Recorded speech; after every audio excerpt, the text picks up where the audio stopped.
కెనడాపై విధించిన టారిఫ్లపై అమెరికా ప్రతినిధుల సభలో ఓటింగ్ నిర్వహించడానికి డెమోక్రాట్లు సిద్ధమవుతున్న వేళ ట్రంప్ మరోసారి తీవ్ర హెచ్చరికలు చేశారు.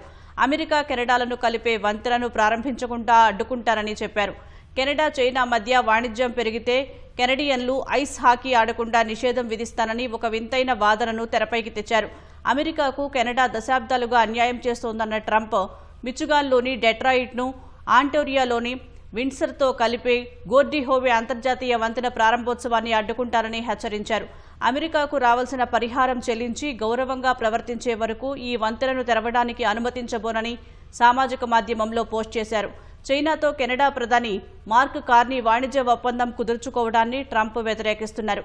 ఒప్పందం ద్వారా కెనడాను చైనా బ్రతికుండగానే తినేస్తుందని పేర్కొన్నారు. చైనాతో కెనడా వాణిజ్య ఒప్పందం చేసుకుంటే ఆ దేశంపై 100% టారిఫ్ విధిస్తారని గత నెలలోనే ట్రంప్ హెచ్చరించారు.